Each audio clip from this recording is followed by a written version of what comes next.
Então vamos resolver aqui o nosso exemplo 1. O nosso exemplo 1 trata da verificação e da determinação dos esforços, os esforços de cálculo, né, segundo o estado limite de serviço, ou seja, segundo combinações de ações de serviço, tá bom? Combinações de ações de serviço para uma viga secundária do nosso mezanino, para uma viga que pertencente ao piso do nosso mezanino, uma viga secundária. Então, eu apresento aqui a nossa viga, ela tem um vão teórico de 5,80 metros, tá? 5,80 metros. Nós temos aqui uma carga permanente de 5 kN por metro, proveniente não só do peso da estrutura metálica, mas também dos elementos construtivos, como as placas cimentícias que foram aplicadas no piso, né, os acartonados de piso. E temos também uma sobrecarga de uso e ocupação do nosso mezanino de 4 kN por metro. 4 kN por metro. Então, nós temos duas ações na nossa viga, uma ação permanente e uma ação variável. A nossa viga aqui ela foi inserida no nosso piso de tal maneira que nós temos aqui duas rótulas, né, ó, duas rótulas, ou seja, a minha viga aqui vai ser encarada como se fosse um elemento estrutural, uma viga biapoiada, simplesmente. E aí nós vamos fazer a verificação do estado limite de serviço de deformação excessiva na nossa edificação, no nosso mezanino, né, no nosso mezanino.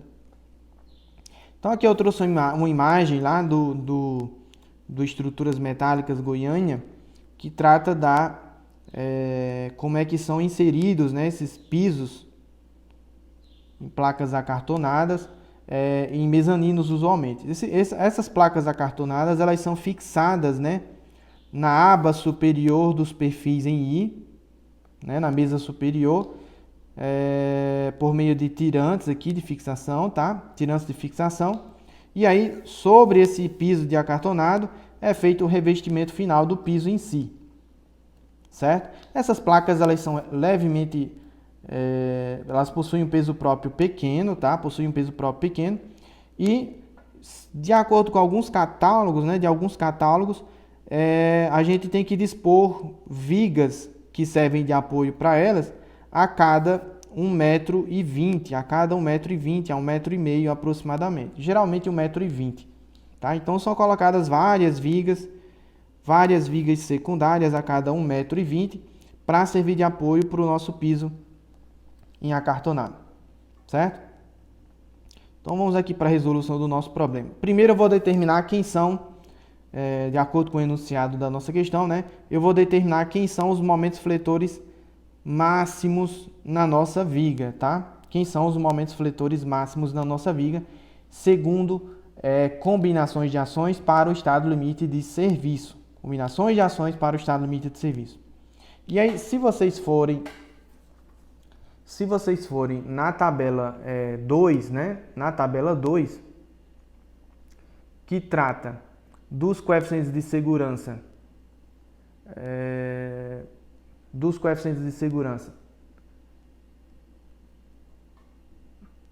deixa eu consultar aqui, tabela 2,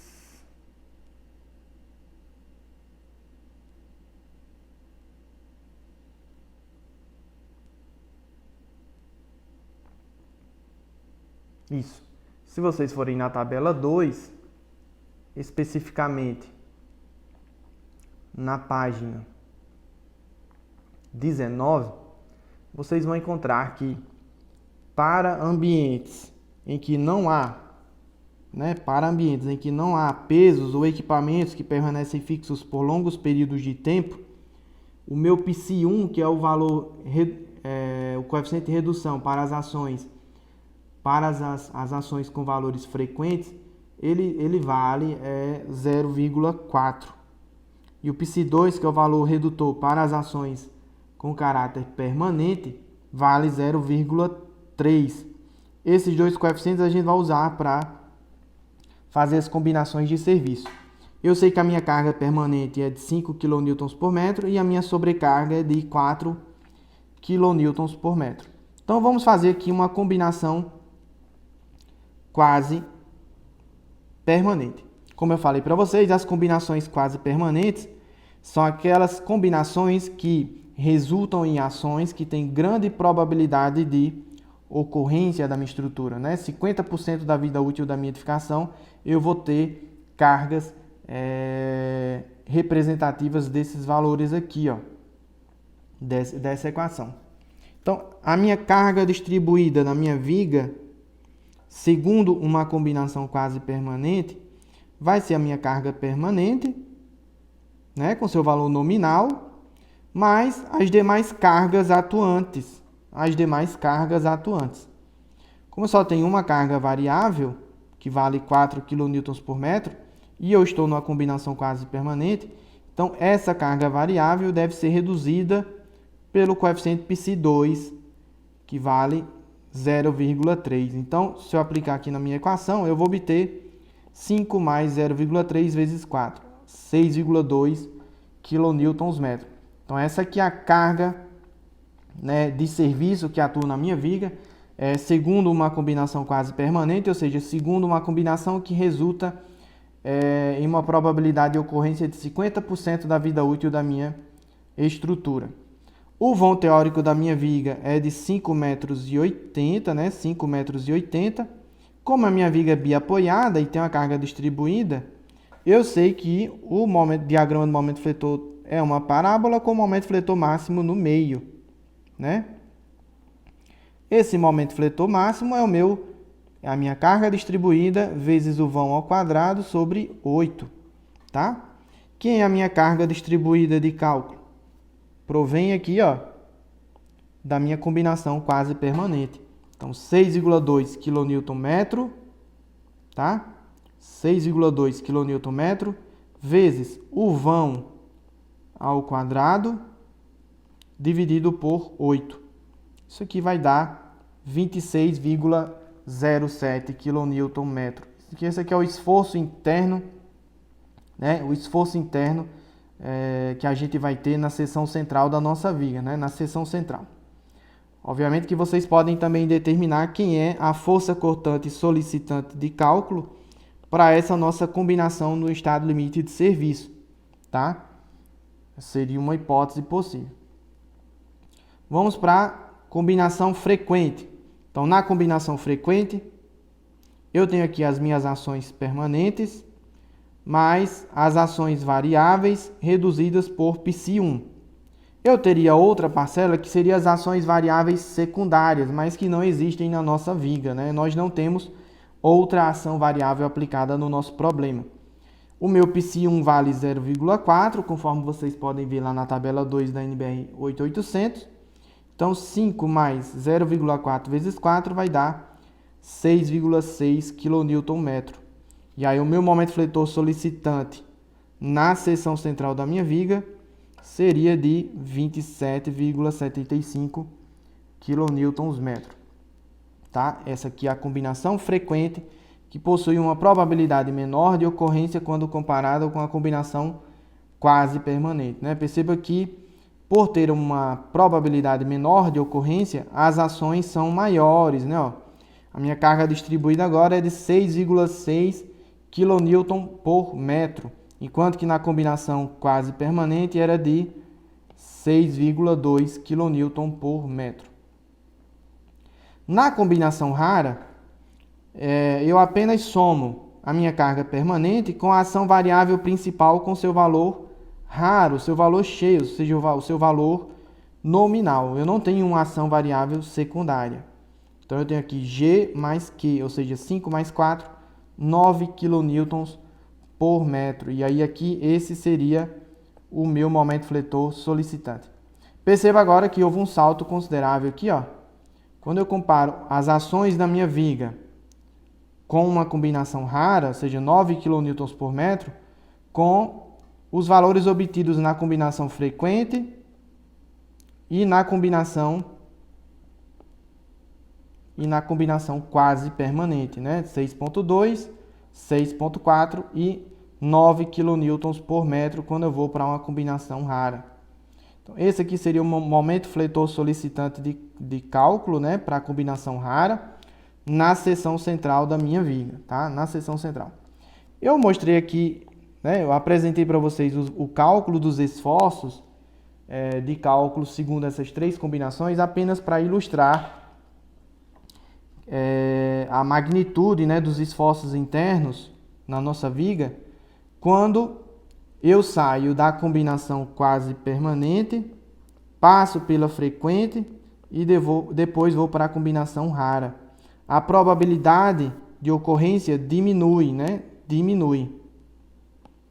Só que a força aumenta, né? A força aumenta.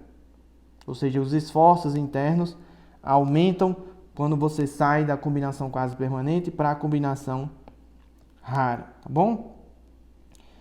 A letra B, a segunda parte do nosso exercício, pede para que a gente verifique o estado limite de serviço de deformação excessiva. Só que não foi informado, né, não foi informado no enunciado da questão qual foi o perfil utilizado na nossa viga. Então a gente vai fazer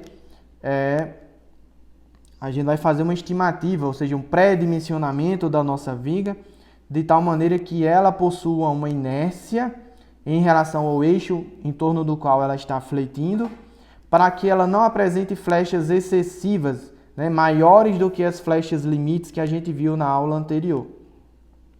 Então, pensando aqui na nossa viga biapoiada, com a carga distribuída, a gente sabe lá dos conceitos de linha elástica que a flecha máxima ocorre no meio do vão, né? A flecha máxima ocorre no meio do vão, e ela vale 5 vezes a carga distribuída vezes o vão elevado a 4 sobre 384 EI. Tá? A minha carga distribuída depende da combinação de ações que eu estou analisando. O meu vão teórico da minha viga é de 5,80 m. O módulo de elasticidade é o módulo de elasticidade do aço. A gente já viu nas nossas primeiras aulas que o módulo de elasticidade do aço é de 20.000 kN por centímetro quadrado, tá? Isso aqui vocês consultam lá na NBR 8800, tá? NBR 8800. Vocês vão ver lá que o módulo de elasticidade vale 20.000 kN por centímetro quadrado. E a inércia, né? A inércia da seção transversal da minha viga em relação ao eixo X, ou seja, em relação ao eixo em torno do qual a peça está fletindo. Então, deixa eu desenhar aqui, ó. Eu tenho aqui o nosso perfil, o perfil I. E aí, ele está fletindo em torno do eixo de maior inércia. Em torno do eixo de maior inércia, que é o meu eixo X, tá? Então, eu quero encontrar aqui que a inércia em relação ao eixo X da minha viga, em relação ao eixo X da seção transversal, de tal maneira que essa flecha máxima que eu tenho na minha viga seja menor do que, né, seja menor ou igual às deformações limites que a gente viu nas aulas anteriores. Então vejam aqui, ó, a flecha máxima que eu tenho na minha viga tem que ser menor ou igual à flecha limite. Se eu pensar apenas do ponto de vista da aceitabilidade sensorial, já que a gente não tem alvenaria, né, foi considerado a princípio que nós não temos alvenaria sobre e nem sob a nossa viga, ou seja, apenas o aspecto sensorial, a flecha limite que eu teria para vigas de piso seria L sobre 350, tá? Ou seja, 580, que é o vão teórico da minha viga, sobre 350, então a flecha limite seria de 1,66 centímetros. Então, a minha flecha máxima, que é dada por essa equação, tem que ser menor ou igual a 1,66 centímetros. Vamos substituir alguns valores aqui, ó. Como eu estou apenas analisando a aceitabilidade sensorial, tá? Apenas a aceitabilidade sensorial, ou seja, se a minha viga do piso se deformar excessivamente, ela vai apenas provocar um desconforto do ponto de vista visual, né, dos meus usuários. Então, eu vou utilizar aqui uma combinação quase permanente, Então, na combinação quase permanente, a minha carga distribuída de cálculo é de aqui, ó, 6,2 kN por metro.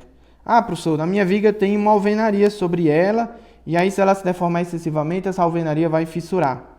Bom, aí você teria que utilizar uma combinação rara, que seria 9 kN por metro, tá? Então, pensando aqui no nosso problema sem alvenaria, ou seja, sem dano a elementos não estruturais, a minha carga de cálculo seria a minha carga proveniente da combinação quase permanente. Então, 5 vezes 6,2 kN por metro, vezes o vão teórico elevado à quarta, né? Ou seja, 580 centímetros elevado a 4, sobre 384, o módulo de elasticidade do meu aço, de acordo com a norma, vezes a inércia em torno do eixo X, que eu não conheço. Perceba que eu tenho que tomar cuidado aqui com as unidades, né? Ó, aqui a minha carga está em kN por metro e o meu comprimento da minha viga está em centímetros. Então, transformem aqui, ó, essa nossa carga para kN por centímetro, ou seja, 6,2 kN por metro, seria igual a 6,2 vezes 10 a menos 2 kN por centímetro. Então, isolando aqui a minha inércia na minha inequação, eu vou encontrar que a inércia em torno do eixo X tem que ser maior ou igual a 2.751,7 centímetros a quarta. Então, o perfil, tá? O perfil do tipo I. O perfil do tipo I que eu vou utilizar no meu mezanino, tá? Pelo menos nas vigas secundárias, tem que ter uma inércia em relação ao eixo X maior do que 2.751,7. Eu trouxe aqui um catálogo que a gente vai utilizar uma viga do tipo laminada, né? Um perfil do tipo W, tá? Um perfil de abas largas. Então perceba que o valor que eu estou procurando, né, pela inequação que a gente viu, é de 2.751,7. Então, inércia em torno do eixo X tem que ser maior do que 2.757 centímetros a quarta, não é isso? 2.751, desculpem. 2.751, né? 2.751 centímetros a quarta. Aí nós temos aqui, ó, os perfis, né? Ó, os perfis e a coluna da inércia em relação ao eixo X. Essa coluna está em centímetros a quarta. Se eu for procurando aqui, ó, esse perfil não atende, não atende, não atende. O primeiro perfil que atende esse critério aqui é o perfil W200 por 31,3. W200 por 31,3. Como está dito aqui, ele pesa 31,3 quilos por metro. 31,3 quilos por metro. Se eu procurar outros perfis dentro dessa série W200, todos eles atendem o meu requisito. Só que todos eles pesam muito mais. E aí a gente tem que tomar cuidado com o critério econômico, tá? O aço é comprado em peso. O preço de uma estrutura de aço é dito pelo peso, o peso consumido, né, em aço. Então, a princípio, esse aqui é o perfil que a gente escolhe, a princípio. Mas se a gente olhar com mais cuidado na próxima série, ou seja, na série em que a altura dos perfis é de 250 milímetros, né, aproximadamente, nós vamos encontrar perfis que têm a inércia maior do que o que eu estou precisando, tá? Aqui 2.819, com um peso menor, né? Menor do que o valor que eu tinha encontrado anteriormente.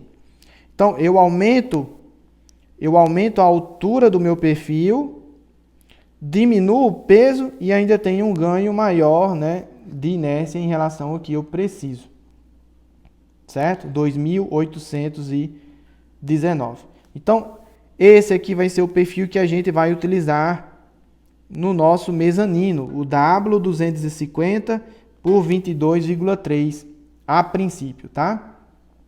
Então, a princípio, esse seria o perfil que a gente utilizaria, o W250 por 22,3. Lembrando que o 22,3 faz referência ao consumo de aço em quilos por metro, né? Quilos por metro, tá bom? Obviamente que isso aqui é apenas um pré-dimensionamento, de tal maneira que o meu perfil atenda às verificações de serviço, certo? Mas vocês podem, por exemplo, se basear na seguinte premissa: e se eu utilizar um perfil da mesma série, com um peso ligeiramente menor e, portanto, com uma inércia menor também, e utilizar uma contraflecha?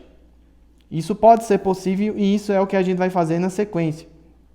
Então, ao invés de a gente utilizar esse perfil aqui, imagine agora que eu utilizasse o W200 por 250, né? W250 por 17,9, que tem uma inércia, né? Uma inércia em relação ao eixo X de 2.172, menor do que o valor que eu estimei inicialmente. Se tem uma flecha, aliás, se tem uma inércia menor do que o que eu estimei inicialmente, então significa que as flechas que eu vou ter utilizando esse perfil serão maiores do que os valores limites. E aí, consequentemente, se eu utilizar esse perfil aqui, eu vou ter um consumo menor de aço, só que eu vou ter que fazer uma contraflecha. Então, vamos fazer aqui como é que seria esse procedimento.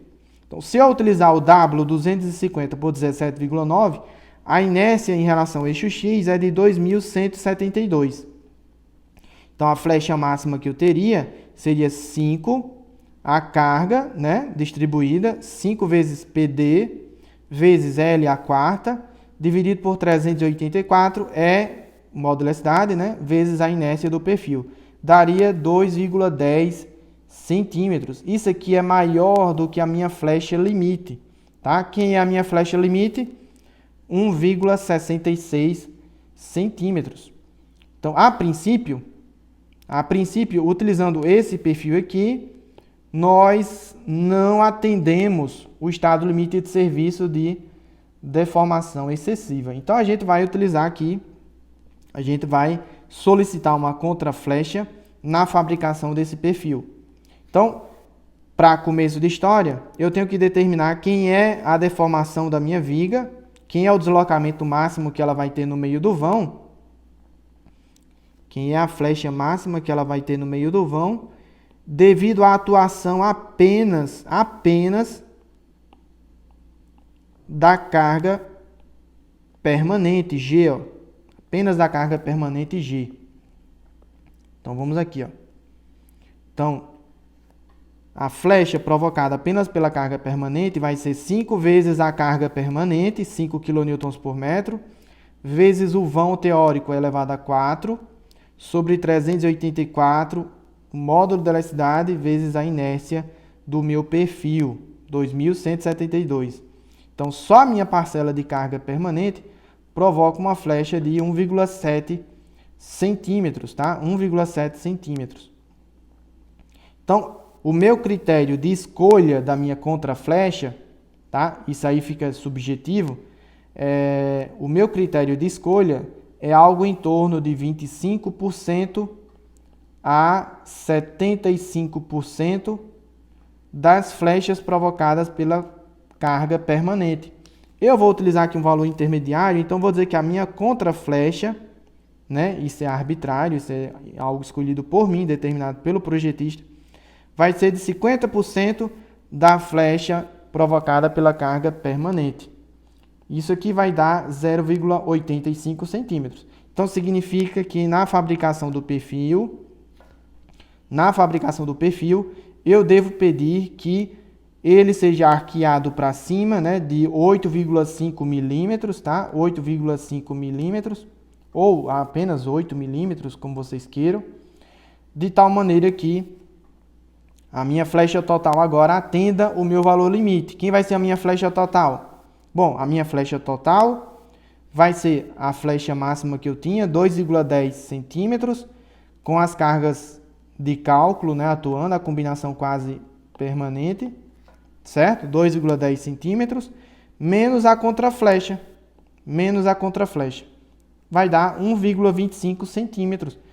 Então, a minha flecha máxima, tá? A minha flecha máxima vai ser de 1,25 centímetros, ao invés de 2,10, como a gente tinha anteriormente. Isso porque eu apliquei aqui uma contraflecha na nossa viga, tá? Uma contraflecha de 0,85. Então, a minha flecha total agora vai ser de 1,25 centímetros, que é menor do que o valor limite, né? Que era o meu L sobre 350, que era 1,66 centímetros. Então, mesmo utilizando um perfil com inércia menor do que o que foi determinado inicialmente, aliás, mesmo utilizando esse perfil que possui uma inércia menor do que o que foi determinado previamente, eu posso, né, continuar atendendo o estado limite de serviço desde que eu utilize uma contraflecha na nossa viga, uma contraflecha. Tomem cuidado com contraflechas exageradas, né, valores exagerados, porque eles são de difícil execução, tá? De difícil execução. Eu considero que flechas da ordem de 1 centímetro a 1,5 centímetro são valores razoáveis, né? Valores acima disso, dependendo também, obviamente, que do vão da viga, são de difícil execução, tá bom? Então, a gente termina esse nosso primeiro exemplo, que tratava aqui da verificação do estado limite de serviço de deformação excessiva da nossa viga. E aí a gente aprendeu não só a verificar, mas também como proceder um pré-dimensionamento de perfis do tipo W, né? Mas poderia ser qualquer outro tipo de perfil, utilizando aqui apenas o critério da deformação máxima permitida, né? Da deformação limite. Então, revisem o exercício, tá? Façam suas anotações e, mais importante, se cuidem. Abraço e fiquem com Deus.